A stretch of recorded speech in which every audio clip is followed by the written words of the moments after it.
یہ ایک 16-17 سالہ لڑکی کی کہانی ہے جسے آصف تنگ کرتے تھے اور اس کے گھر والے اسے پاگل سمجھتے تھے۔ اس لڑکی سے ایک لڑکا محبت بھی کرتا تھا جو اس پر جادو تک کروانے کو راضی ہو گیا تھا۔ اگر آپ نے اس کہانی کو شروع سے نہیں سنا تو ڈسکرپشن میں اس کا لنک آپ کو مل جائے گا۔ آئیے چلتے ہیں کہانی کی اگلی قسط کی طرف۔ رضوی کی بات سن کر ملک شریف سمجھ گیا کہ یہ شخص خاصا چالاک تھا۔ بہرطور اس کے لیے یہی کافی تھا کہ اونے پونے داموں میں ہی صحیح، یعنی بھاگتے چور کی لنگوٹی صحیح کے مصداق اس نے بھی وہی دام بتائے جو پہلے سے طے کر رکھے تھے۔ پھر دونوں کے درمیان یہ معاملات طے پا گئے اور اندھیری کوٹھی رضوی کی ملکیت میں آ گئی تھی۔ رات کے 1 بجے کا عمل تھا۔ ہر طرف تاریک سناٹا چھایا ہوا تھا۔ ناصر اور ساجد نے اس بات کا خیال رکھا تھا کہ رنگا ماتی کی تاکید کے مطابق اس پراسرار معاملے کی کسی کو ہوا بھی نہ لگے۔ دوسرا، یہ کام انتہائی ہوشیاری اور رازداری کے ساتھ لگاتار 19 روز تک جاری رکھنا ہو۔ یوں ان دونوں کے درمیان یہ طے پایا کہ رات ٹھیک 1 بجے ساجد خاموشی کے ساتھ گھر کو باہر سے تالا لگا کر نکلے گا اور سیدھا ناصر کی طرف آئے گا جو اس کا اپنے گھر کے باہر کھوپڑی والا تھیلا تھامے منتظر ہوگا۔ چنانچہ ساجد مقررہ وقت پر خاموشی سے باہر نکلا اور دروازے کو تالا لگایا اور ناصر کے گھر کی طرف چل پڑا۔ اس کا گھر زیادہ دور نہ تھا، لہذا جب ساجد وہاں پہنچا تو وہ اس کا وہاں بے چینی سے منتظر تھا۔ اس نے اپنے ہاتھ میں کھوپڑی والا تھیلا پکڑ رکھا تھا۔ چلیں؟ ساجد نے اس کے قریب پہنچ کر پوچھا۔ چلو، جواباً ناصر نے اسبات میں سر ہلا دیا۔ پھر دونوں آگے بڑھ گئے۔ ناصر کی تاکید پر ساجد نے ایک چھوٹی ٹارچ اپنے پاس رکھی تھی۔ وہ دونوں دوست تاریکی بنے پراسرار ہیولوں کی مانند اندھیری کوٹھی کی طرف تیز تیز قدموں سے بڑھنے لگے۔ اندھیری کوٹھی محلے کے آخر میں واقع تھی۔ آسمان صاف تھا۔ آخری تاریخوں کے چاند کے باوجود چمکتے تاروں سے نزدیک کے کئی فاصلے نظر آ رہے تھے۔ ذرا دیر بعد وہ دونوں اندھیری کوٹھی کے بڑے سے پرانے چوبی گیٹ کے سامنے کھڑے تھے۔ یہاں سے تو دن کی روشنی میں بھی گزرتے ہوئے اگر کوئی اندھیری کوٹھی کے باہر سے نظارہ کرتا تو اس کی ویرانی اور بوسیدگی کو دیکھ کر دلوں میں ہیبت سی طاری ہونے لگتی تھی۔ یہ تو پھر بھی رات کا نصف پہر تھا۔ دونوں کے دلوں کو نامعلوم سے خوف نے جکڑ لیا اور دونوں اپنے ارادوں کے جوش تلے یہاں تک تو آ گئے تھے مگر اب اندر داخل ہونے کا تصور بھی ان کے لیے محال ہو رہا تھا۔ ناصر کے دل میں شگفتہ کو حاصل کرنے کا پختہ عزم تھا، جبکہ ساجد اپنی چھوٹی بہن شگفتہ اور اپنے گھر والوں کو اس شیطانی مخلوق سے نجات دلانا چاہتا تھا۔ اس اندھیری کوٹھی کے خوفناک اور آسیبی شہرت کی وجہ سے آس پاس کا علاقہ عرصے سے ویران تھا۔ دائیں بائیں اور عقب میں کئی 100 گز کی رہائشی اسکیم والے پلاٹ دور دور تک ویران تھے۔ کوٹھی 3-4 منزل سے کم نہ تھی۔ قدیم طرز کی اس کوٹھی میں پختہ اینٹوں سے زیادہ عمارتی ٹکڑی کا استعمال کیا گیا تھا۔ ڈھلوانوں والی چھت محرابی دریچوں کے علاوہ 4 دیواری بھی تھی جو وقت کے ساتھ ساتھ کئی جگہوں سے ادھڑ چکی تھی۔ شکستہ گیٹ بھی نیم واہ ہو کر زمین میں دھنس چکا تھا جس کا درمیانی خلا باقی تھا۔ چلو اندر۔ ساجد، ہمت کرو، میں تمہارے ساتھ ہوں نا؟ مان ناصر نے اسے ٹوکا۔ ہاں ناصر، مجھے تو ڈر لگ رہا ہے، ساجد نے متعش لہجے میں کہا۔ ڈرنے کی کیا ضرورت ہے؟ تم بھول گئے رنگا ماتی نے کہا تھا کہ ہمیں اندھیری کوٹھی کے ویران اور اجاڑ ماحول سے خوفزدہ ہونے کی ضرورت نہیں۔ آؤ پہلے میں اندر داخل ہوتا ہوں۔ ناصر نے اس کی حوصلہ افزائی کی اور ساجد نے ٹارچ نکال کر روشنی کی تو ناصر بلا دھڑک چوبی دروازے کے درمیان خلا سے اندر گزر گیا۔ ساجد کو بھی ہمت ہوئی اور پھر وہ بھی اس کے عقب میں اندر داخل ہوا۔ احاطہ وسیع و عریض تھا، مگر یہاں جا بجا خوردرو گھاس اگ آئی تھی۔ برگد اور نیم کے پیڑ بھی تھے، جن کی کئی شاخیں آپس میں جڑ کر جھول رہی تھیں۔ کوٹھی کے مرکزی دروازے کی طرف جانے والے قدرے بل کھاتی ہوئی پختہ سڑک اینٹوں پر بھی جگہ جگہ سے اکھڑی ہوئی تھی۔ وہ دونوں اپنے دھڑکتے دلوں پر قابو پاتے ہوئے دھیرے دھیرے مرکزی دروازے کی طرف بڑھنے لگے۔ دروازے کا ایک پٹ بالکل غائب تھا، جبکہ دوسرا اپنی جگہ موجود تھا، مگر اس طرح ٹوٹ کر نصف گرنے کے انداز میں جھکا ہوا تھا۔ جب وہ دونوں ٹوٹے ہوئے مرکزی دروازے کے قریب پہنچے تو ساجد رک گیا اور لرزتی ہوئی آواز میں ناصر سے بولا، میں تو واپس جا رہا ہوں۔ ناصر نے اسے جھڑکا، بے وقوف، حوصلہ کرو، بات کی مصیبت سے بچنا چاہتے ہو تو تمہیں یہ سب کرنا ہوگا۔ ساجد نے دوبارہ ہمت باندھی اور آگے بڑھا۔ پھر دونوں ٹوٹے ہوئے دروازے سے اندر داخل ہو گئے۔ ٹارچ کی روشنی میں اندر اجاڑ اور اکھڑے ہوئے پلستر والی دیواروں پر گردش کرنے لگی۔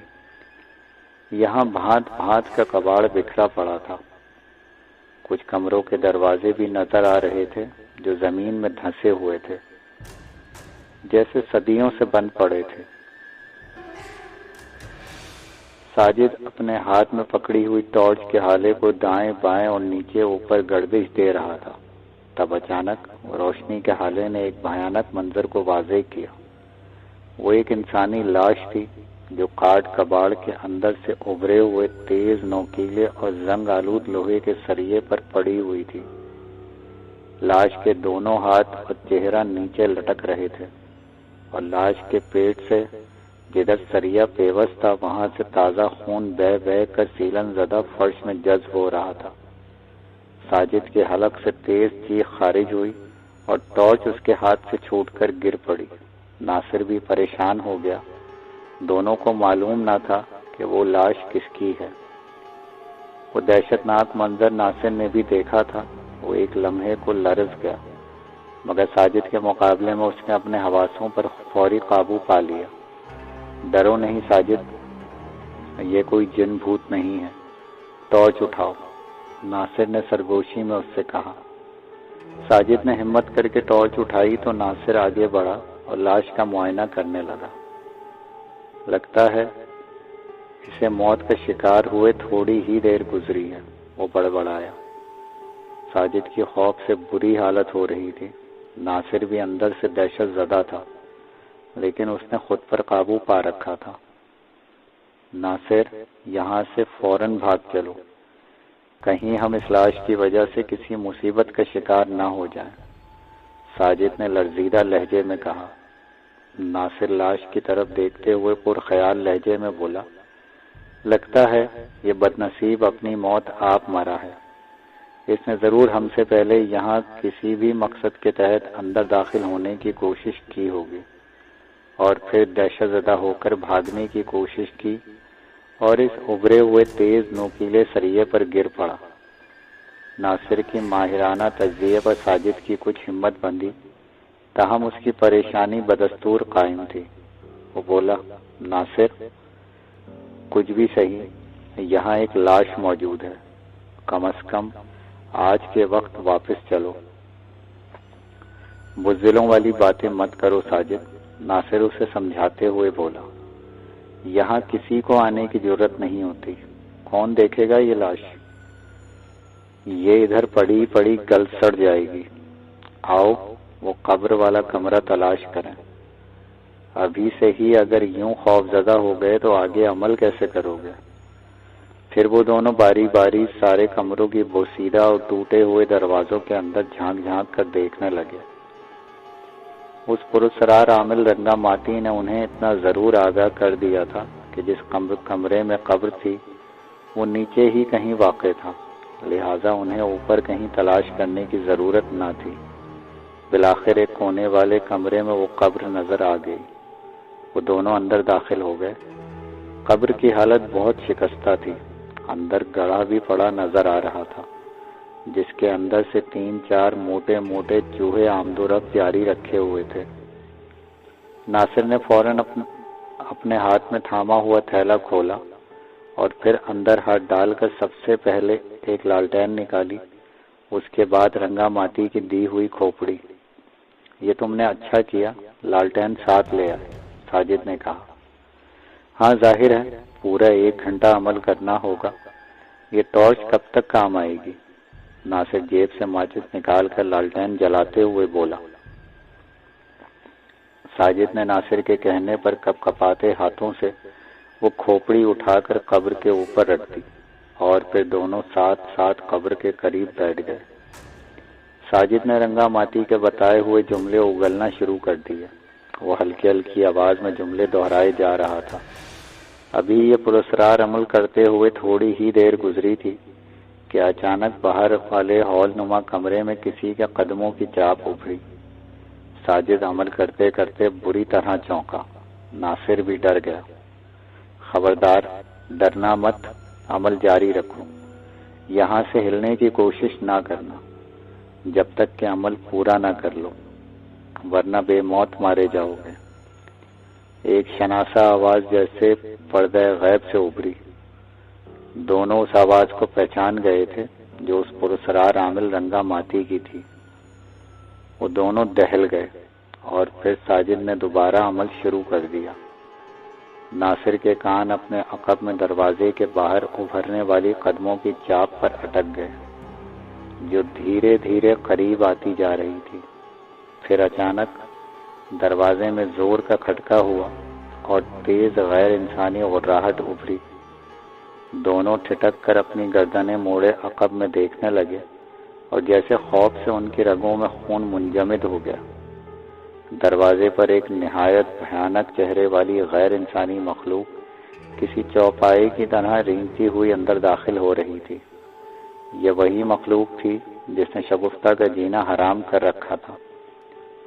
اپنی موت کو آواز مت دو، عمل جاری رکھو، عامل رنگا ماتی کی تیز آواز گونجی اور پھر دونوں واپس پلٹ کر کھوپڑی کی طرف متوجہ ہو گئے۔ اس کے بعد ساجد نے عمل شروع کر دیا۔ وہ غیر انسانی مخلوق ہولناک انداز میں غراتی ہوئی اندر داخل ہوئی۔ اس کے اونچے کوہان کے عقب سے نکلی ہوئی موٹی دم اینٹوں کے فرش پر سرسرا رہی تھی۔ وہ بھیانک چہرے والی غیر انسانی مخلوق بہت غصے میں تھی اور اپنی بغیر پپوٹوں والی بڑی بڑی انگارہ آنکھوں سے ان دونوں کو گھورے جا رہی تھی اور بار بار اپنی موٹی دم زمین پر زور زور سے پٹخ رہی تھی۔ ناصر اور ساجد پر مارے خوف و دہشت کے بری طرح لرزہ طاری تھا، مگر عامل رنگا ماتی کی کڑی سرزنش پر سختی سے عمل کرتے ہوئے ساجد اپنے عمل میں مصروف تھا۔ اس دوران اس شیطانی مخلوق کی دم قبر پر دھری ہوئی کھوپڑی پر پڑی تو قبر کے اندر سے ایک کری چیخ بلند ہوئی اور دوسرے ہی لمحے قبر پھٹی اور ایک ہڈیوں والا ڈھانچہ قبر سے اٹھ بیٹھا۔ ساجد اور ناصر دہشت زدہ ہو کر کئی فٹ پیچھے جا پڑے۔ شیطانی مخلوق اور ڈھانچہ زور زور سے چیخنے چلانے لگے۔ ناصر اور ساجد کے لیے یہ بڑی دہشتناک منظر تھے۔ عمل جاری رکھو، عمل جاری رکھو، عامل رنگا ماتی کی تیز آواز ابھری۔ ساجد نے دوبارہ اس کے بتائے ہوئے عمل کا ورد شروع کر دیا۔ قبر پر دھری کھوپڑی ڈھانچے کے اندر سے نکلنے پر ایک طرف کو سرک گئی تھی۔ ڈھانچہ دوبارہ قبر میں لیٹ گیا۔ کھوپڑی کی آنکھوں والے 2 گڑھوں سے دھوئیں کے مرغولے اٹھنے لگے۔ آج کا عمل پورا ہو چکا ہے۔ وہ شیطانی مخلوق بھی غائب ہو گئی تھی۔ کھوپڑی سے دھواں اٹھنے کا مطلب تھا کہ عمل مکمل ہو چکا۔ ناصر نے جلدی سے کھوپڑی کو اٹھایا، تھیلے میں ڈالا، لالٹین سنبھالی اور ساجد کو اپنے ساتھ آنے کا کہہ کر کمرے سے نکل گیا۔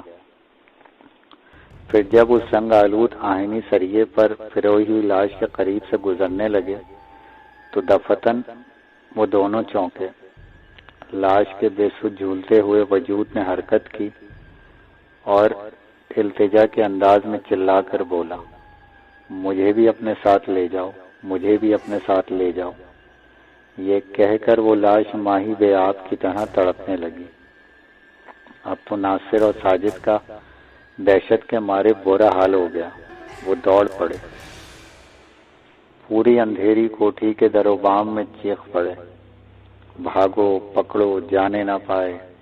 جیسی قریب واضح آوازیں ابھرنے لگیں، مگر ناصر اور ساجد دیوانہ وار دوڑتے ہوئے اندھیری کوٹھی کے مرکزی دروازے سے باہر شکستہ احاطے میں آ گئے۔ گیٹ کا رخ کیا۔ جب وہ اندھیری کوٹھی کے ٹوٹے ہوئے گیٹ سے باہر نکلے تو ہر سو گہرا سکوت ہو گیا۔ خبردار، رک جاؤ، کون ہو تم؟ اچانک ایک آواز پر دونوں بری طرح ٹھٹک کر رک گئے اور بیک وقت عقب میں مڑ کر دیکھا تو سامنے ایک شخص ہاتھ میں ٹارچ اور دوسرے ہاتھ میں لاٹھی پکڑے قریب ہی کھڑا تھا۔ وہ محلے کا پرانا چوکیدار خان چاچا تھا۔ اس نے دونوں کے چہروں پر ٹارچ کی روشنی پھینکی تھی۔ بھاگو ساجد، ناصر نے کہا اور پھر دونوں دوڑ پڑے۔